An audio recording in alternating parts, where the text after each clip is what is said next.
그런즉 이제 내가 산 것 아니요 오직 내 안에 예수께서 사신 것이라. 이제 내가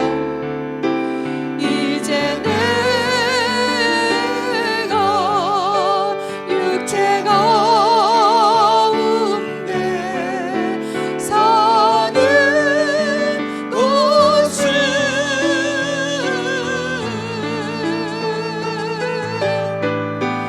나를 사랑하사 자기 몸 버리신 예수 위에 산 것이라. 이제 내가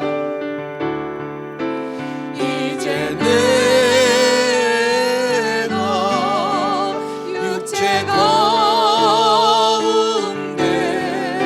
사는 것은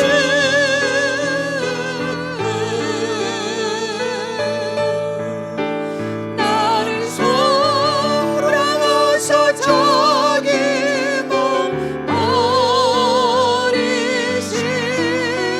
예수 위에 산 것이라.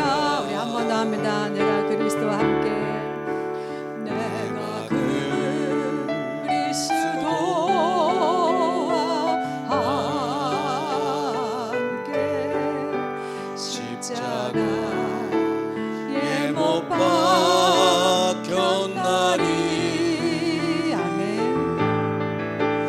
그런즉 이제 내가 산 것 아니요 오직 내 안에 예수께서 사신 것이라.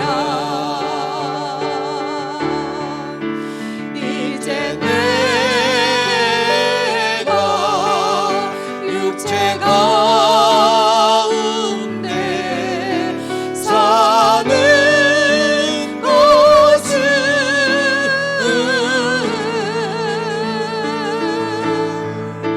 나를 사랑하사 자기 몸 버리신 예수 위에 산 것이라. 이제 내가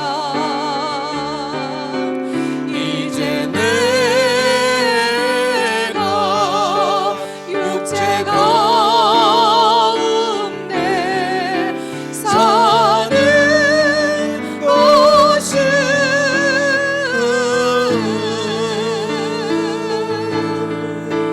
날 사랑하사 자기 몸 버리신 예수 위에 산 것이라.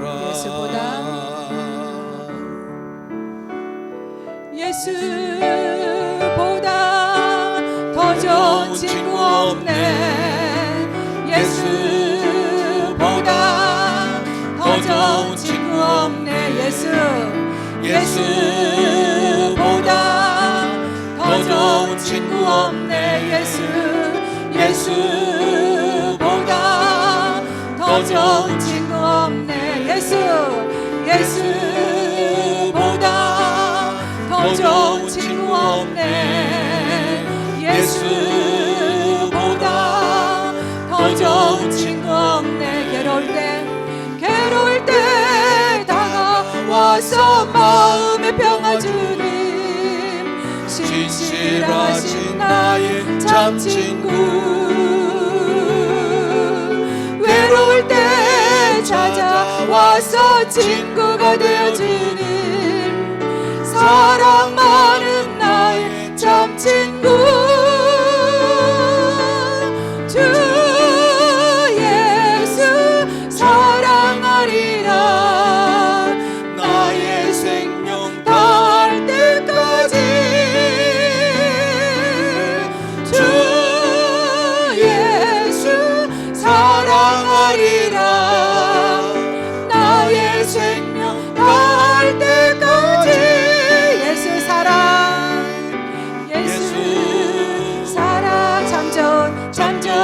예수 사랑 예수 예수 사랑 참 좋은 예수 사랑 한 번 더 합니다. 예수 예수 사랑 참 좋은 예수 사랑 예수 예수 사랑 참 좋은 예수 사랑 세상에서 제일 나는 그물게도 예수님만 사랑하겠네. 세상에서 제일 높은 명예를 준다 해도 예수님만 따라가겠네. 주 예수 사랑하리라 나의 생명 날 때까지. 아멘. 주 예수 사랑하리라 나의 생명 날 때까지. 아멘. 오라 우리가 여호와의 산에 올라 하나님의 전에 이르자. 오라 우리가 여호와의 산에 올라 하나님의 전에 이르자. 한 번 더 합니다. 오라 우리가 여호와의 산에 올라 하나님의 전에 이르자. 오라 우리가 여호와의 산에 올라 하나님의 전에 이르자. 주님의 도를 배우고 주님의 길로 행하리. 이는 율법이신 본에서 나오고 주의 말씀은 예루살렘에서. 한 번 더 합니다. 오라 우리가 여호와의 산에 올라 하나님의 전에 이르자. 오라 우리가 여호와의 산에 올라 하나님의 전에 이르자. 한 번 더 할까요? 오라 우리가 크게. 오라 우리가 여호와의 산에 올라. 아멘. 하나님의 전 이르자. 한 번 더. 오라 우리가 여호와의 산에 올라 하나님의 전에 이르자. 아멘. 주님의 도를 배우고 아멘. 주님의 길로 행하리. 이는 율법이신 본에서 나오고 주의 말씀은 예루살렘에서. 아멘. 우리 찬송가 8장 부르겠습니다.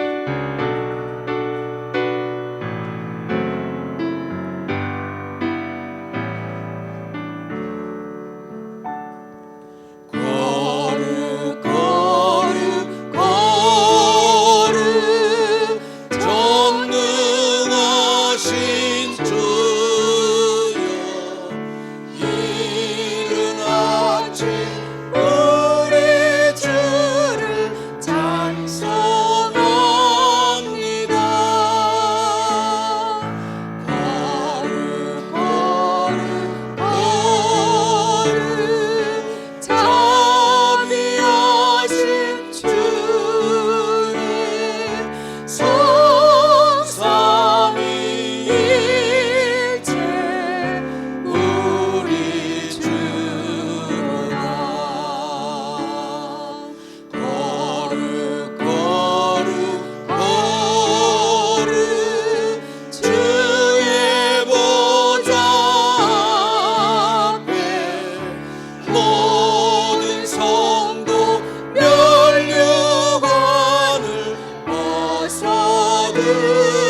드리네. 전문 전사 모든 주께 굴복하니 영원히 위에 계신 주로다.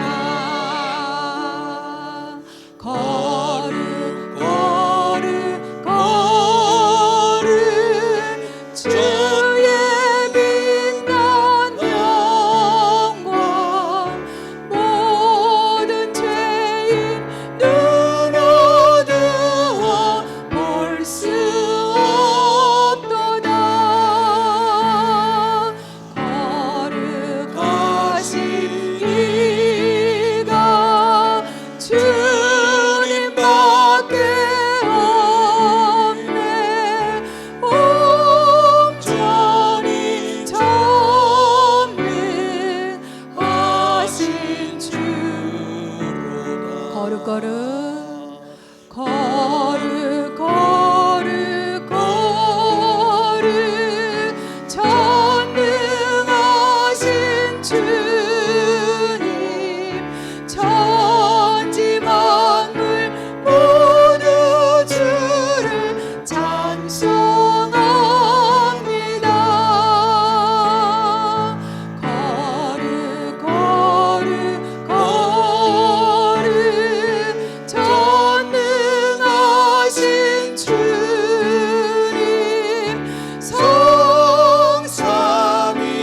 성삼위일체 우리 주로다.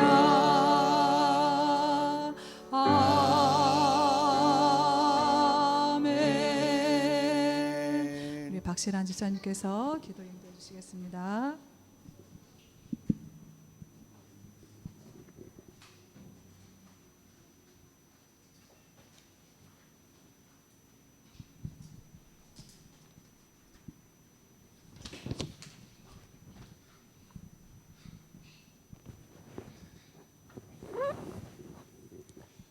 하나님의 은혜로 지난 한 주간도 무사히 보내고 하나님의 백성들이 한자리에 모여 마음을 다해 주일 예배를 드리게 하시니 감사합니다. 하나님께 지난 한 주간 동안 우리에게 필요한 모든 것을 공급해 주시는 좋으신 아버님이심에 기억하며 오늘의 우리의 찬양을 드립니다. 우리가 발을 딛고 설 수 있는 땅, 숨을 쉴 수 있는 공기, 마실 수 있는 물을 주신 하나님을 찬송합니다. 먹을 수 있는 음식과 잠을 잘 수 있는 집을 주심에 감사합니다. 걸을 수 있는 발을 주셨기에 주님 이전에 올 수 있고 노래할 수 있는 혀를 주셨기에 찬양할 수 있음을 고백합니다. 우리 삶의 모든 것이 하나님이 베푸신 은혜임을 고백하며 찬송과 영광을 올려드립니다. 주님의 크신 사랑과 은혜에도 불구하고 지난 한 주간 동안 우리 입술의 말과 마음의 묵상들을 생각해 보면 너무나도 부끄럽고 연약하였음을 고백합니다. 우리 주님께서는 무엇보다 하나님의 나라요 그 의를 구하라 하셨음에도 불구하고 우리 삶은 무엇을 먹을까 무엇을 마실까에만 관심이 있었음을 고백합니다. 우리 부족함을 불쌍히 여겨주시고 용서하여 주시옵소서. 세상 것들을 염려하고 걱정하며 근심하며 살아왔습니다. 전심으로 주님을 향하지 않았고 두 마음을 품고 살았음을 회개하오니 우리를 용서하여 주옵소서. 무더운 여름의 날씨에 은혜의 소나기로 시원함을 안겨주셔서 감사드립니다. 복된 주일 아침에 무덥고 습하고 많은 비와 홍수로 인하여 고통스럽고 더위에 지치고 죄악에 지친 우리 몸과 영혼을 위로해 주시기 위해 인도해 주셔서 감사드립니다. 지난 한 주간 동안 지치고 메마른 우리에게 예배 가운데 은혜의 빗줄기를 내려 주옵소서. 주일 예배를 통하여 하나님께서 주시는 기쁨을 누리게 하시며 우리 슬픈 마음들이 즐거움을 경험하는 기적이 일어나게 축복하여 주시옵소서. 무더운 여름의 날씨 속에 주의 백성들의 건강을 보호하여 주옵소서. 덥다는 핑계로 영적인 게으름에 빠지지 않게 도와주시옵소서. 더욱 힘써 기도하며 깨어있게 하시고 주의 말씀을 묵상하며 주께 가까이 나아가게 도와주시옵소서. 이 시간에 말씀을 선포하시는 목사님을 붙드시고 성령님의 능력을 입혀 주옵소서. 주의 말씀 앞에서는 모든 주의 백성들이 그 말씀을 통하여 위로를 얻고 새 힘을 얻을 수 있도록 우리 마음을 다스려 주옵소서. 어려울 때마다 우리 반석이 되시는 주님의 말씀을 붙들고 세상 속에서 승리할 수 있도록 도와주시옵소서. 우리 구원자가 되시는 예수 그리스도의 이름으로 기도드립니다. 아멘.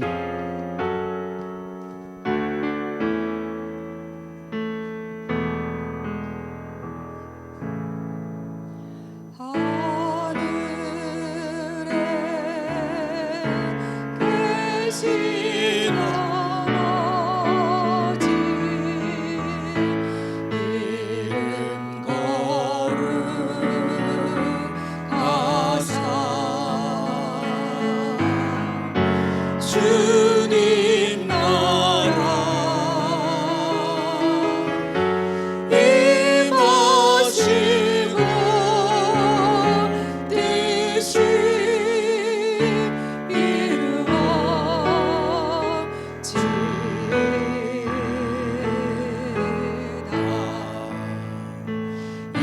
일용할 양식 주시고 우리들의 큰 죄 다 용서하옵시고 또 시험에 들게 마시고 악에서 구원하소서.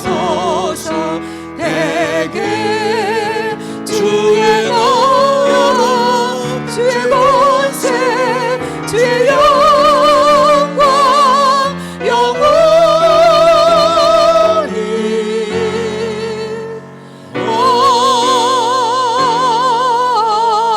아멘. 김동장 지사님께서 말씀 읽어주시겠습니다.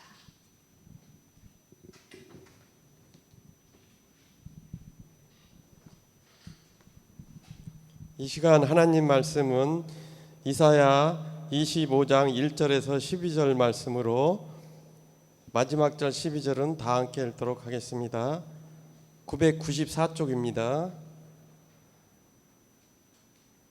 여호와여 주는 나의 하나님이시라. 내가 주를 높이고 주의 이름을 찬송하오리니 주는 기사를 옛적에 정하신 뜻대로 성실함과 진실함으로 행하였음이라. 주께서 성읍을 돌무더기로 만드시며 견고한 성읍을 황폐하게 하시며 의인의 궁성을 성읍이 되지 못하게 하사 영원히 건설되지 못하게 하셨으므로 강한 민족이 주를 영화롭게 하며 포악한 나라들의 성읍이 주를 경외하리이다. 주는 포악자의 기세가 성벽을 치는 폭풍과 같을 때에 빈궁한 자의 요새이시며 환난당한 가난한 자의 요새이시며 폭풍 중의 피난처시며 폭양을 피하는 그늘이 되셨사오니 마른 땅에 폭양을 제압한같이 주께서 이방인의 소란을 그치게 하시며 폭양을 구름으로 가린같이 포악한 자의 노래를 낮추시리이다. 만군의 여호와께서 이 산에서 만민을 위하여 기름진 것과 오래 저장하였던 포도주로 연회를 베푸시리니 곧 골수가 가득한 기름진 것과 오래 저장하였던 맑은 포도주로 하실 것이며 또 이 산에서 모든 민족의 얼굴을 가린 가리개와 열방 위에 덮인 덮개를 제하시며 사망을 영원히 멸하실 것이라. 주 여호와께서 모든 얼굴에서 눈물을 씻기시며 자기 백성의 수치를 온 천하에서 제하시리라. 여호와께서 이같이 말씀하셨느니라. 그날에 말하기를 이는 우리의 하나님이시라. 우리가 그를 기다렸으니 그가 우리를 구원하시리로다. 이는 여호와시라. 우리가 그를 기다렸으니 우리는 그의 구원을 기뻐하며 즐거워할 것이며 여호와의 손이 이 산에 나타나시리라. 모압이 거름물 속에서 초계가 밝힌 같이 자기 처소에서 밝힐 것인즉 그가 헤엄치는 자가 헤엄치려고 손을 편 같이 그 속에서 그의 손을 펼 것이나 여호와께서 그의 교만으로 인하여 그 손이 능숙함에도 불구하고 그를 누르실 것이라. 다 같이 읽겠습니다. 내 성벽의 높은 요새를 헐어 땅에 내시니 진토에 미치게 하시리라. 아멘. 우리 이 시간에는 우리 목사님께서 말씀 선포해 주시고 특송을 하겠습니다. 특송 먼저 할까요? 네네네.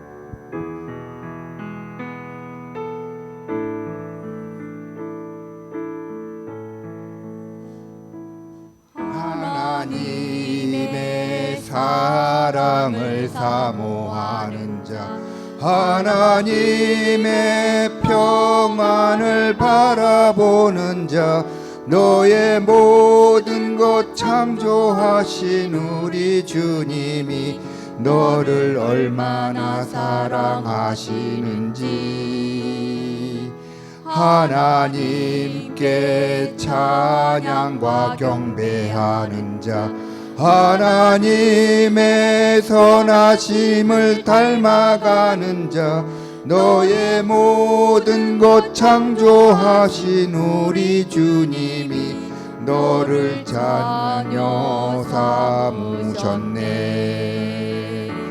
하나님이 사랑의 눈으로 너를 어느 때나 바라보시고 하나님 자 한 귀로서 언제나 너에게 기울이시니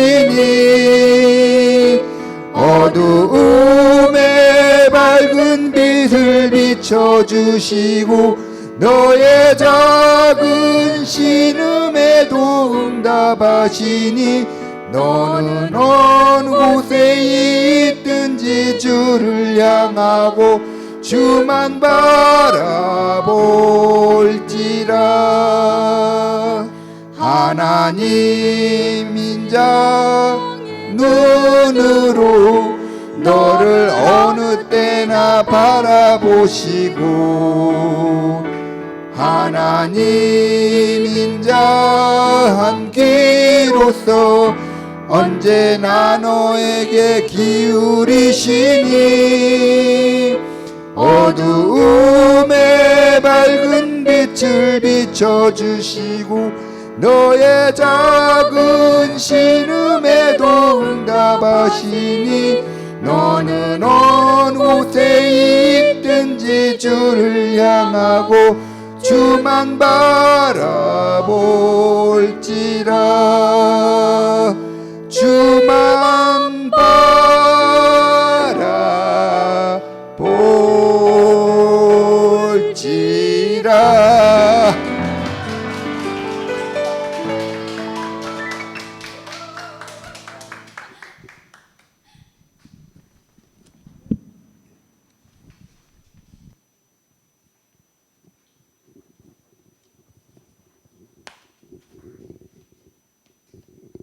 할렐루야. 주님만 바라보는 우리가 되어야 될 줄로 믿습니다. 네. 이 천재지변이 막 온 땅에 막 일어나는 이러한 시즌인데 우리를 건강하게 지켜주신 하나님을 찬양합니다. 우리를 예배할 수 있는, 평안히 예배할 수 있는 삶으로 인도하신 하나님 감사합니다. 네, 그 하나님께 우리 영광의 박수를 한번 올려드립니다. 할렐루야. 네, 하나님은 찬양받고 박수를 받으시게 합당하신 하나님. 아멘. 신비의 산에서 올해 와서는 신비라는 언어를 참 많이 쓰게 되는데요.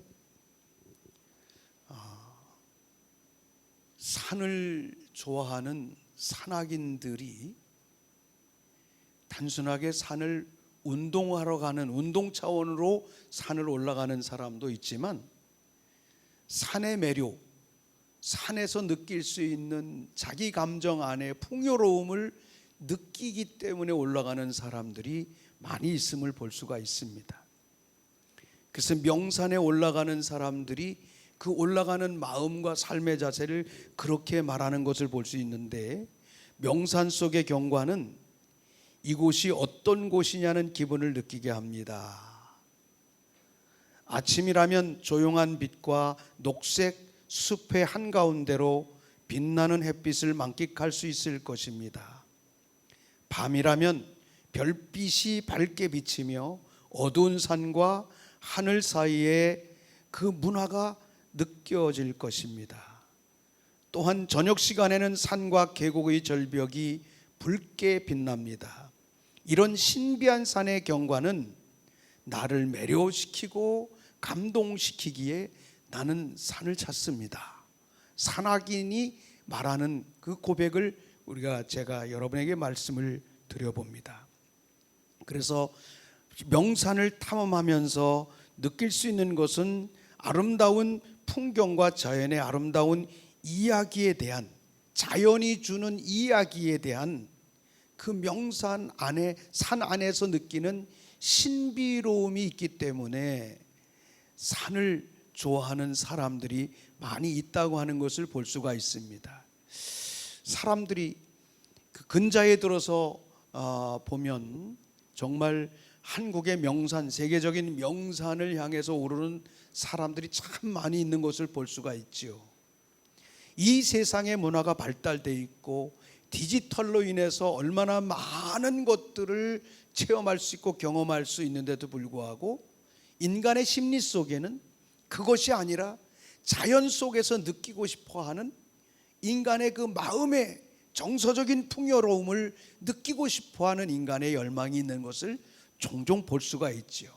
그래서 사람들은 여행도 하고, 그래서 사람들은 명산을 찾아서 산 꼭대기에서 느끼는 그런 성취감으로 인한 기쁨을 누리는 경향들을 종종 우리가 볼 수가 있습니다.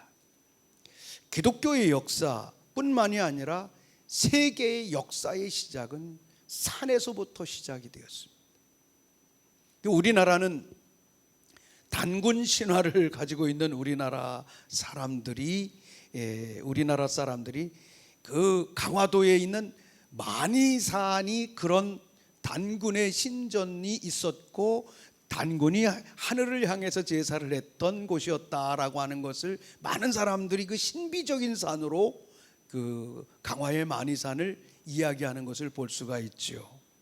근데 사실은 깊이 세계를 깊이 들여다가 보면 만이산의 제사는 사실은 하늘을 향해서 제사를 드렸지만 문이 서쪽으로 되어 있습니다. 그것은 아브라함 이후에 하나님의 백성들이 전 세계로 흩어지면서 이 땅에 와 있는 그 퍼진 하나님의 백성들이 고국을 향해서 또 하나님이 예비하신 그 산을 향하여 그 마음을 가지고 하나님께 예배를 드렸던 그런 자취 중에 하나라고 하는 것을 우리가 볼 수가 있죠. 그래서 세계의 역사뿐만이 아니라 모든 시작은 산에서부터 시작된 것을 우리는 너무나 잘 알죠. 그 첫 번째가 어디예요? 바로 에덴 동산입니다. 에덴 동산에서 하나님께서는 창세기 2장 8절의 말씀에 보면 여호와 하나님이 동방에 에덴을 창설하시고 그 지으신 사람을 거기에 두셨다. 그리고 창세기 1장 28절의 말씀에서 하나님은 그 에덴 동산에서 복을 주셨는데 하나님이 그들에게 복을 주시며 하나님이 그들에게 이르시되 생육하고 번성하고 땅에 충만하고 땅을 정복하라. 바다의 물고기와 하늘의 새와 땅에 움직이는 모든 샘물을 다스려라. 그러면서 하나님께서 에덴 동산에서 인간을 창조하시고 에덴 동산에서 사방으로 샘이 흘러 나가게 하시면서 온 지면을 적시고, 그래서 온 세계는 그 산에서 나오고 흘러가는 그 물로 인하여 생물들이 또는 삶이 형성돼 가고 문화가 발전돼 가는 그런 역사를 우리는 보게 됩니다. 대단히 중요한 일이라고 볼 수가 있겠죠. 에덴 동산. 그래서 우리 기독교의 역사는 에덴 동산에서부터 출발하잖아요. 에덴 동산에서부터 출발한다는 것은 곧 하나님의 창조의 산, 하나님의 역사의 시발점이 거기에 있었다는 것, 온 세계는 하나님으로부터 시작됐다는 것을 고백하는 그런 의미를 가지고 있는 것이죠. 두 번째로는 인간이 타락했습니다. 타락해서 하나님은 홍수로 인간을 쓸어버리고 홍수로 인하여 심판을 하는데, 그 심판을 하신 하나님의 역사 앞에 단 한 가정, 노아의 가정이 살아남았는데, 이 노아의 가정도 역시 아라랏산이라고 하는 곳에 방주가 머물면서 그 산에서부터 하나님의 새 역사를 다시 쓰게 하는 것을 우리는 창세기 8장에서 볼 수가 있겠죠. 그 창세기 8장 4절의 말씀에 보면 타락한 인간이 홍수로 심판하고 인간을 홍수로 심판하셨고 그 머문 산이 아라랏산이었다는 것을 우리에게 말해주고 있어요. 그래서 하나님, 그 노아는 그 아라랏산에서 하나님께 내리자마자 그 산에서 하나님께 예배를 드리고 번제를 드리고 하나님께 제사를 드렸는데, 거기에서 하나님은 에덴 동산에서 약속하셨던 하나님의 인간 창조의 에덴 동산의 언약을 노아와 노아의 자손들에게 다시 리마인드 하시, 그들에게 축복하시는 그 말씀을 창세기 9장 1절로 2절의 말씀에서 말씀하고 있어요. 하나님이 노아와 그 아들들에게 복을 주시며 그들에게 이르시되 생육하고 번성하여 땅에 충만하라. 땅의 모든 짐승과 공중의 모든 새와 땅에 기는 모든 것이 것과 바다의 모든 물고기가 너희를 두려워하며 너희를 무서워하리니 이것들은 너희의 손에 붙였음이라. 아라랏산에서 하나님께 예배를 드리고 머물러서 하나님의 언약을 받은 그들에게 주신 것은 온 세상의 만물들을 너희 손에 붙였다. 이 말은 너희가 다스릴 권한이 있다, 이런 의미를 갖는 것임을 볼 수가 있겠죠. 이 산에서 하나님의 통치에 대한 새로운 언약이 일어나는 것을 우리는 볼 수가 있습니다. 세 번째로는 이스라엘 민족과 기독교의 구속사의 시작도 역시 그 이스라엘 뿐만이 아니라 이스라엘의 민족의 시작일 뿐만이 아니라 기독교와 믿는 자들의 시발점이라고 하는 것은 바로 아브라함인 것을 우리는 볼 수가 있겠죠. 창세기 22장에서 하나님이 아브라함을 선택하시고 콜링하시고 선택하셔서 그를 통하여 믿음의 조상 하나님의 하늘 아버지의 아들을 삼아 주셨어요. 우리나라 단군 신화에서도 뭐 이렇게 여차저차 해가지고 뭐 하늘의 아들 이런 개념이 있죠. 어떻게 보면 성경적인 의미들이 굉장히 지역에 와서 먼 지역에 와서 재해석되는 의미가 아닌가라고 하는 것을 볼 수가 있는데, 하나님께서는 아브라함을 통해서도 하나님의 새 역사를 이룩하실 때 바로 그곳이 어디였습니까? 우리가 잘 알다시피 창세기 22장 2절의 말씀에서 말하는 것처럼 거기도 하나님의 산이었습니다. 여호와께서 이르시되 내 아들 내 독자 내 사랑하는 독자 이삭을 데리고 모리아 땅으로 가서 내가 내게 일러준 한 산 거기에서 번제를 드려라. 그 산에서, 그리고 그 산에서 준비될 것이다. 내가 너에게 이르는 그 땅에서 나를 향하여 내가 너의 삶을 고백하고 내가 번제하고 너가 거룩하게 준비가 되면 내가 그곳에서 나의 준비됨을 보게 될 것이다. 산의 신비를 계속적으로 우리에게 리마인드 시키고 보여주는 것을 볼 수가 있습니다. 아브라함이 하나밖에 없는 독자 이삭을 데리고 모리아 땅 하나님이 정한 그 한 산에서 번제를 드릴 때 하나님께서 아브라함에게 약속하신 놀라운 약속이 창세기 22장 14절 이하의 말씀에서 이렇게 말합니다. 아브라함이 그 땅의 이름을 여호와 이레라 하였으므로 오늘까지 사람들이 이르기를 여호와의 산에서 준비되리라. 우리의 신앙이 하나님의 산에 올라가면 하나님의 준비하심을 볼 수 있고, 노아가 하나님으로부터 창세기에 약속한, 인간에게 약속한 본질적인 하나님의 다스리는 축복을 받은 것처럼 하나님의 놀라운 계획하심을 볼 수 있다는 것이지요. 대단히 중요한 모습이라고 볼 수 있습니다. 그래서 하나님께서 아브라함에게 그 산에서 말씀하십니다. 여호와께서 이르시기를 내가 나를 가리켜 맹세하노니 내가 이같이 행하여 내 아들 내 독자도 아끼지 아니하였은즉 내가 이같이 행하였다. 내가 원하는 그 산을 3일 3야를 거쳐서 오면서 너의 삶을 내려놓고 내가 원하는 그 산에 올라왔은즉 내가 너를 향하여 복을 주되 내가 너를 향하여 복을 주겠다. 내가 내게 큰 복을 주고 내 씨가 크게 성하며 하늘의 별과 바닷가의 모래와 같게 하리니 내 씨가 대적의 성문을 취하게 될 것이다.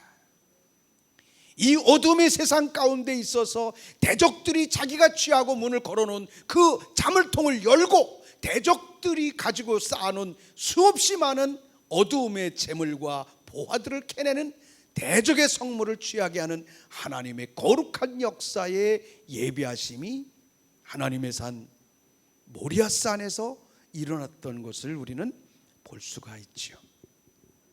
이스라엘 백성들이 그 이후로 애굽에 종노릇을 합니다. 400년 동안의 종노릇을 하는데, 또는 430년 동안의 종노릇을 했는데 결국은 하나님께서 그들을 4대 만에, 지금은 우리가 30년 40년이 한 세대라고 보는데, 이 아브라함의 때 고대 사회는 인간의 수명이 굉장히 길었기 때문에 성경에 보면 800세 900세 이렇게 살아가는 사람들의 모습을 볼 수가 있겠죠. 아브라함만 해도 100세의 아들을 낳았으니까 굉장히 나이가 많은 거죠. 그래서 아브라함 때뿐만이 아니라 이스라엘 백성들이 이집트에서 종로로 탈 때만 해도 평균 한 세대를 100년으로 잡은 것 같아요. 100년. 그 4대 만에 돌아온다고 그랬는데 400년이 넘어서 바로 이스라엘 백성들을 가나안 땅으로 이끌어내시는 하나님의 역사가 시작이 됐습니다. 낮에는 구름 기둥으로, 밤에는 불 기둥으로. 여러분, 사막을 체험해 보셨나요? 사막.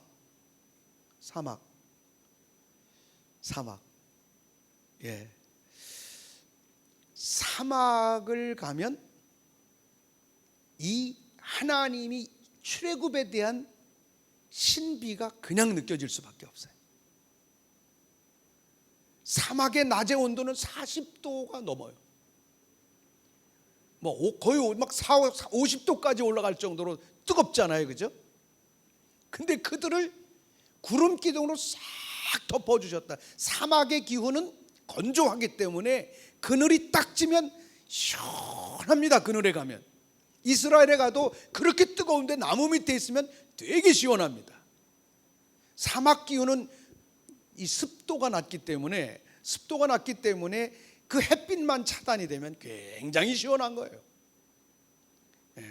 그런데 밤이 되면 또 추워. 햇빛이 없으면 추워지는 거예요. 그러니까 사막은 주로 모래가 많은 이유는 그 밤과 낮의 기온이 너무나 높기 때문에, 차가 크기 때문에 바위도 돌멩이도 부서지고 그죠? 균열이 되고 깨지는 그런 시간들이 많기 때문에 아주 밤낮의 기온의 차가 심하기 때문에 그런 돌멩이들도 부서지고 깨어지고 모래들이 많이 생겨지는 이러한 경향들을 우리가 볼 수가 있지요. 그들을 이끌어내신 하나님이 기적으로 그렇게 이끌어내시고 구름 기둥과 불 기둥 가운데 만나로 이끌어내셨던 하나님이신데, 그들에게 먹고 마시고 하나님의 능력으로 살아가는 것 정도가 아니라 하나님은 이스라엘 백성들을, 그들이 애굽에서 나온 지 3개월 만에 모세를 시내산으로 인도하여 주셔서 시내산에서 언약의 문서를 주십니다. 그것이 성경의 시초죠. 그것이 창세기, 출애굽기, 레위기, 민수기, 신명기, 모세 5경입니다. 그것을 가리켜서 토라라고 합니다. 율법. 너희가 이제 내 백성이 됐으니 내가 예비한 내 나라에 가서 이 말씀대로 살아가면 내 나라의, 하나님 나라의, 영광의 나라의 그 축복의 영광을 너희들이 누릴 거야. 이런 규정을 잘 가지고 살아가면 돼. 이게 토라입니다. 이게 율법입니다. 근데 우리 기독교는 율법을 너무 정죄시하고 무겁게 생각하는 경향이 있습니다. 복음을 깊이 깨닫고 하나님의 산의 신앙을 깊이 이해하면, 아, 우리의 삶에 이 토라를 알아야 되는 거구나, 이 율법도 잘 알아야 되는 것이구나, 왜 우리가 하나님 앞에 경건하게 살아가야 되는지에 대한 삶의 의미를 주는 것, 이것이 바로 율법입니다. 율법은 단순하게 율법은 조항만 있는 것이 아닙니다. 이 조항을 가지고 살아갈 때마다 이 세상을 살아가는데 그 법만 지키면 그 법 테두리 안에서만 사는 것이 아니라, 그 백성들은 다양한 민족들과 더불어 교류하며 살아가기 때문에 문제도 일어날 수 있고 전쟁이 일어날 수 있고 때에 따라서는 자연 풍파가 올 수도 있습니다. 그럴 때마다 하나님께서는 이 법도에 근거한 백성들이 법도를 따라 살아가면 하나님이 명령하시고 말씀하시고 가르쳐 주시고 하는 하나님의 소리를, 하나님과 소통의 길이 열린다는 겁니다. 이 율법은 하나님과의 소통의 길이 열리는 겁니다. 여러분, 우리가 우리 밖에 있는 다른 사람과 더불어서 소통하려면 핸드폰을 가지고 있어도 되는 것이 아니라 핸드폰을 켜야 됩니다. 그죠?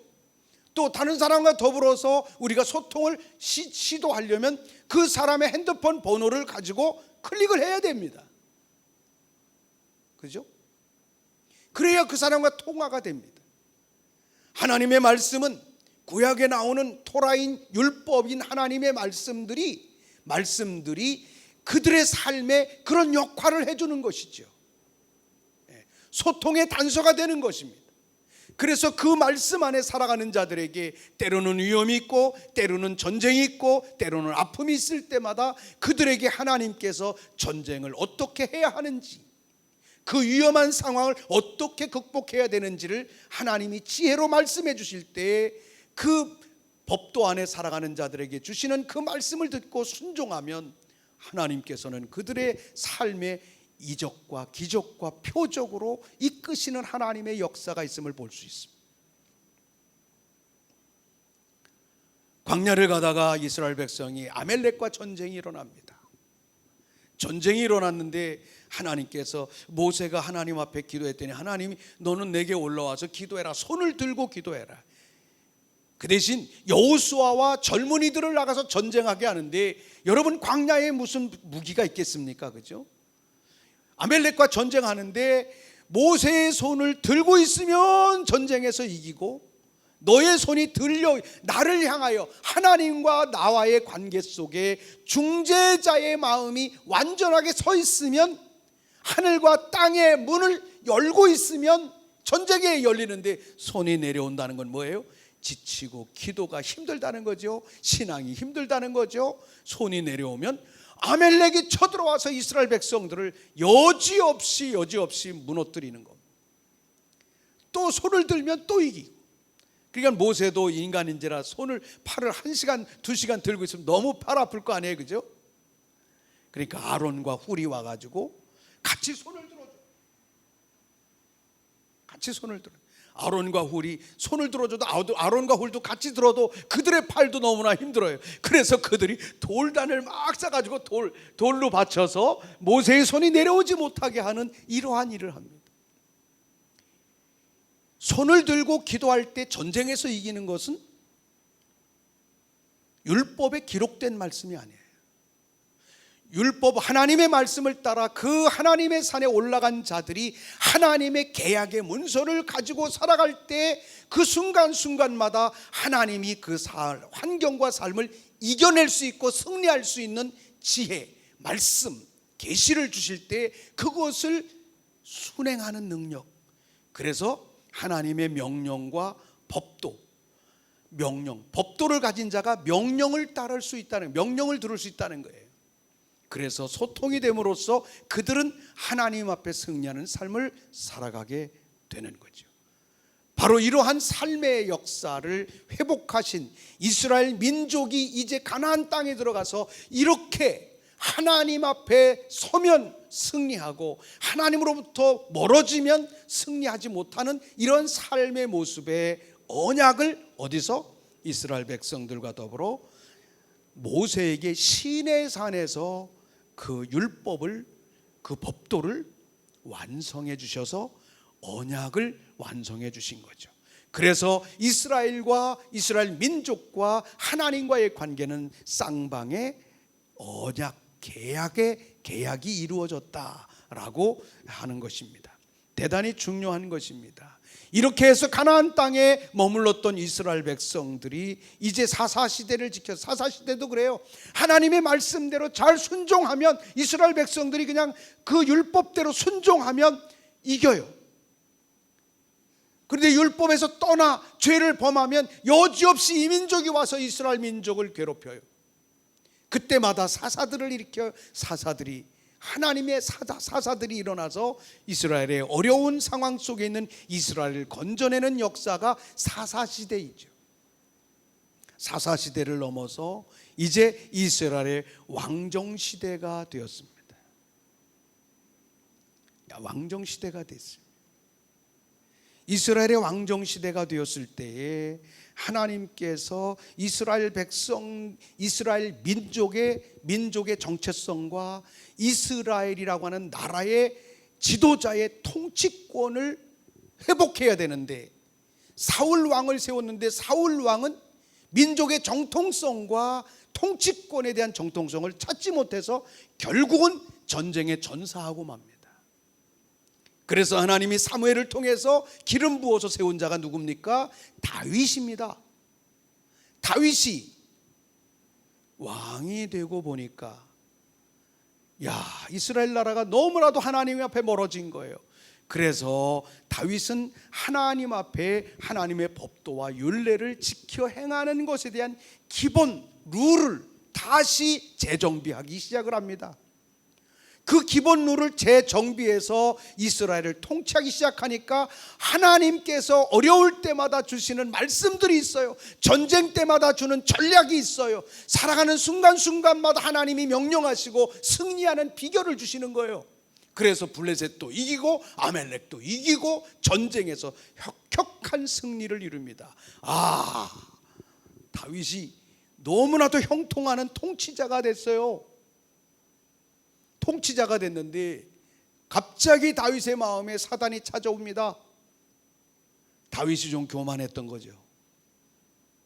다윗은 다윗의 장막을 세우고 24시간 예배하고 하나님을 찬양하는 놀라운 역사를, 놀라운 예배를 다윗의 시대는 이루었어요. 그 다윗의 시대에 기도하면, 또 말씀을 전하면, 또 하나님께 예배하면 제사장의 무리는 24시간 예루살렘에서 예배를 드리고 아침과 저녁으로 번제를 드리면서 하나님 앞에 다윗도 그런 예배 가운데 있어요.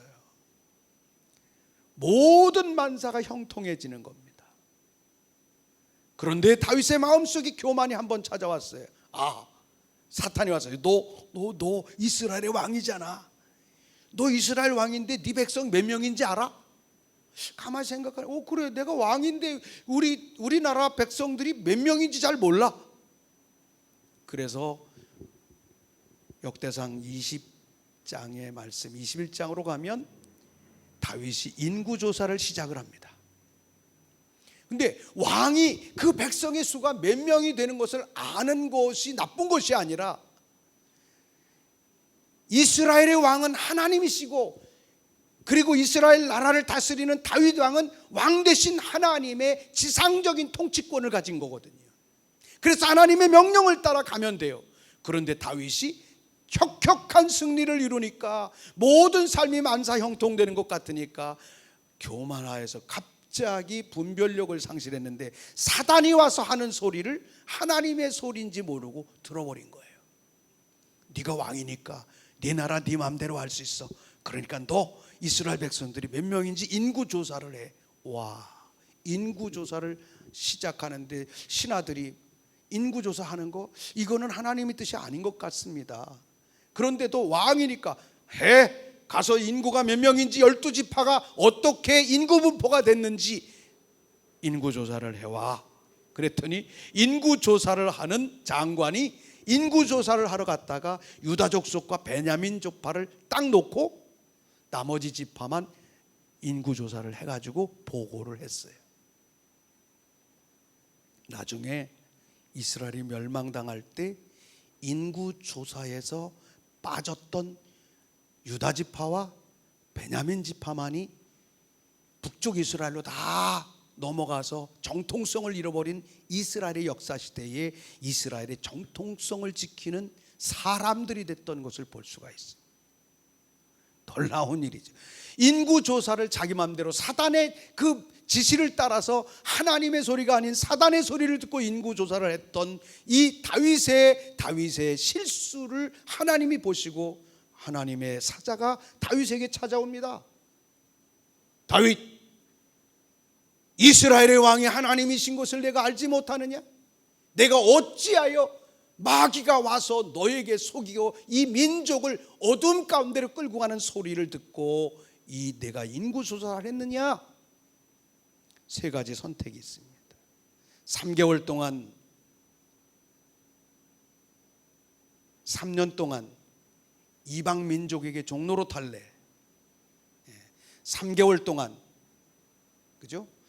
이 내용을 다 제가 지금 암기를 못하는. 3개월 동안 너희가 통치를 받을래. 3일 동안 전염병을 앓을래. 세 개 중에 선택해. 하나님의 명령이 떨어진 거예요. 그러니까 다윗은 이방 민족에게 통치받는 것도 싫고 전염병이 오는 것도 싫어요. 그게 전전긍긍하고 있는데 하나님의 사자가 갑자기 이스라엘에 전염병을 내리는데요. 700만이라고 하는 사람이 전염병으로 그냥 쓰러져요. 순식간에 쓰러져요. 여러분, 저는 이 말씀을 보면서 깜짝 놀라는 것이 있습니다. 이 땅을 사로잡고 있는 전염병은 하나님의 백성들이 성경적인 관점에서 보면 하나님으로부터 멀리 떨어져 있는 인본주의적 신앙을 돌이키지 않으면 전염병은 끊이지 않습니다. 와, 이스라엘의 전염병이 3일간 돌아왔는데 3일 안에 수백만 명이 죽어버리는, 엄청난 사람들이 죽어요. 그래서 다윗이 하나님 앞에 엎드려 막 회개하며 기도합니다. 어찌하여야 할꼬 하나님? 내가 하나님 앞에 다 순종하고 말씀대로 살아왔는데 하나님, 내가 이 사단의 말을 들었습니다. 내가 쉽게 말하면 다윗이 왕 대신 하나님의 자리에 선 거죠. 사단의 명령을 따라. 사단은 마귀가 하나님 일을 대신하다가 쫓겨난 게 마귀가 됐기 때문에 천사 중에, 천사들은 어떻게 하든지 이 마귀들은 하나님 자리에, 교만의 하나님의 자리를 대신하게 하는 이런 역할을 감당해요. 그러니까 목회자가 됐든 교회가 됐든 교회가 성장하고 목회가 성장돼서 이름이 높아질 때 그 이름이 하나님보다, 하나님의 허락되지 않는 명예의 자리에 자꾸 갖다 놓으면 이건 다윗에게 주었던 시대의 상황과 똑같은 거예요. 그래서 이 사실 이 세상에 일어나는 다양한 역사의 환경 속의 환경은 사실은 하나님을 믿는 하나님의 백성과 하나님의 교회 안에 답이 있다는 거예요. 여러분과 나에게 답이 있다는 거예요. 대한민국의 모든 교회가 코로나로 인해 문 닫고 예배를 못 드려도 우리는 한 번도 문 닫아본 적이 없어요. 교회가 작으니까 와서 터치하는 사람들이 없었어요. 내비게이션 상에도 나오지 않는 교회가 되니까 찾아오는 사람도 없었어요. 그런데 어느 집안이 갑자기 코로나가 드는 바람에 딱 한 주간을 우리가 어쩔 수 없이 비대면할 수밖에 없는 상황이 있었지만 우리는 문 닫고 예배를 안 드렸던 적이 없어요. 여러분, 이거 굉장히 중요합니다. 하나님의 백성들이 여호와의 산에 올라가야 됩니다. 그래서 다윗이 이스라엘 백성들이 막 죽어 쓰러지고 어마어마한 재난이 일어나고 있는 그 상황에 엎드려 울며 기도하고 있는데 하나님의 천사가 다윗에게 말해요. 너 다윗의 장막도 세워. 너는 최고의 예배도 드리고 너는 전쟁에 유능한 명장이기도 하고 너는 정말로 이 세상에 어느 누구도 어느 나라의 통치자들도 따라올 수 없는 위대한 전략가이고 승리자인데 너 하나가 안 됐어. 너 여호와의 산으로 가서 번제해. 그래서 천사가 너는 이제 일어나 오르난의 타작마당이 그곳인데 오르난의 타작마당에 올라가 번제를 드려라. 저 베델 근처에 있는 법궤를 가지고 와서 기시온 산에 그죠? 법궤를 가지고 와서 성전을 회복하긴 했는데 아브라함을 통해서 약속했던 모리아산 제단 자리에 놓지 아니하고 그것을 비슷한 자리에 놓고 자기의 통치를 이루었던 겁니다. 하나님의 천사가 너 저 자리가 오르난의 타작마당이 그 자리가 그 자리니까 너 그 자리를 올라가서 번제를 드려. 그래서 다윗이 그 음성을 듣고 법궤를 다시 가지고 오르난의 타작마당을 600세겔을 주고 삽니다. 600세겔. 한 세겔은 노동자 사흘 품값입니다.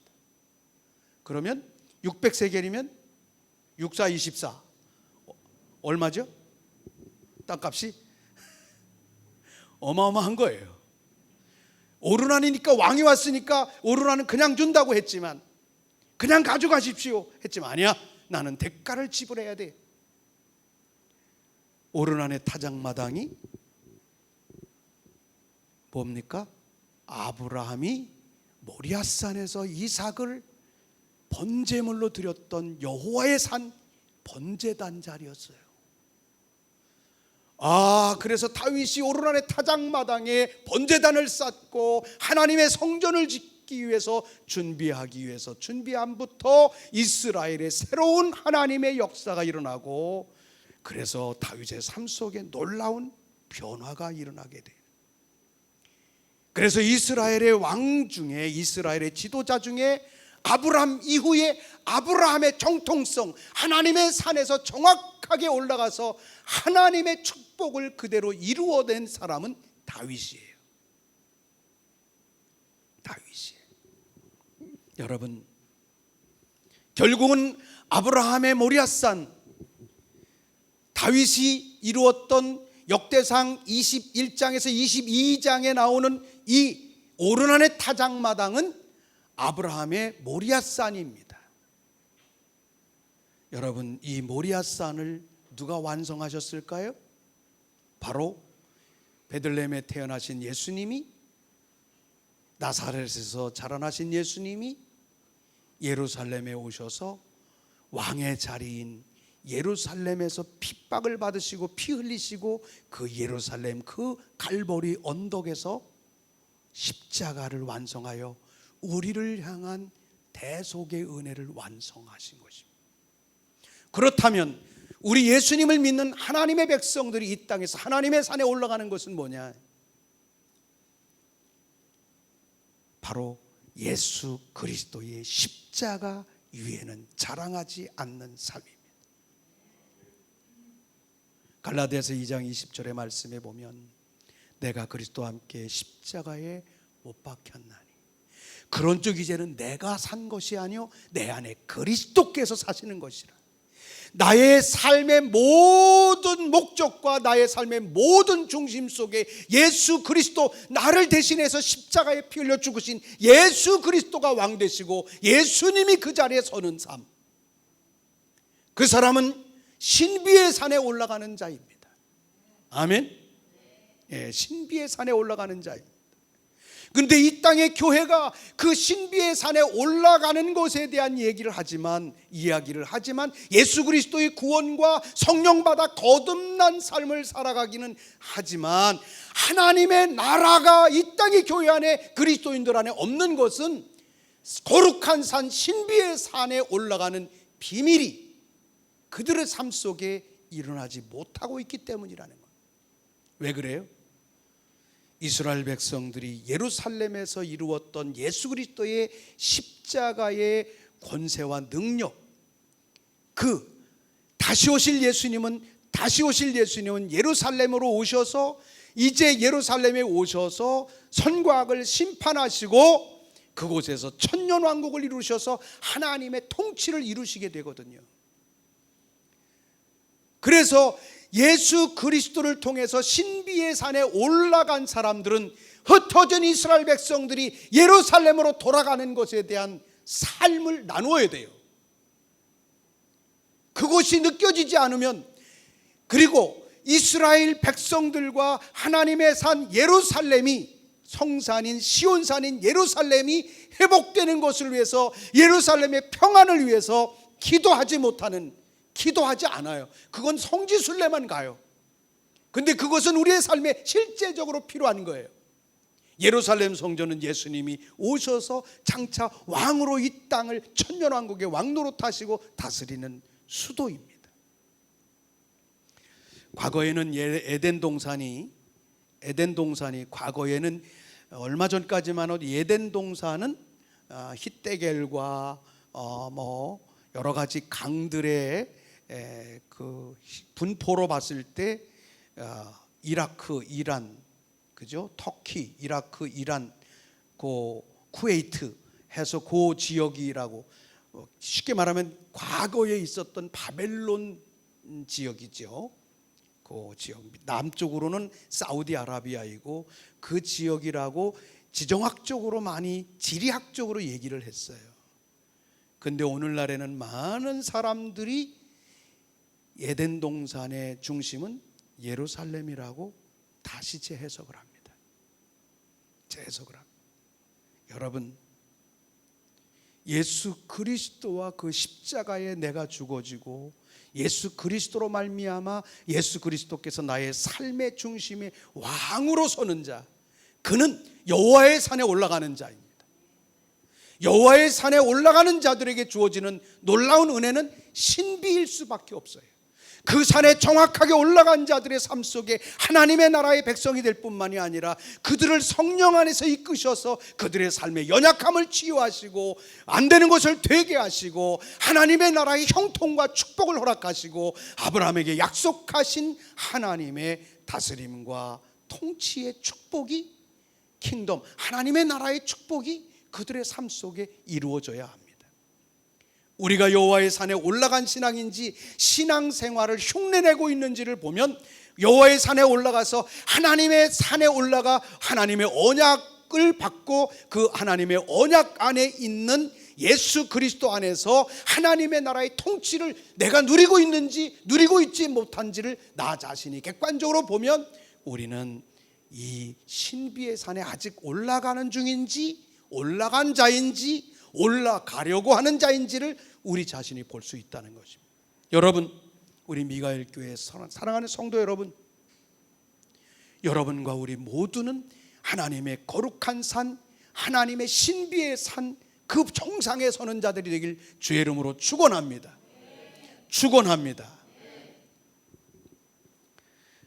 그러면 우리 교회가 뭔지를 이해를 하셔야 돼요. 하나님이 우리 교회에게 아브라함이 모리아산에서 드렸던 모리아산에서 쌓았던 제단의 언약을 주신 교회예요, 우리 교회가. 그래서 우리 교회는 국가기도재단이라고 하는 하나님의 명령을 따르는, 나라를 위해 기도하는, 나라를 위해서 기도하고 예배해야 되는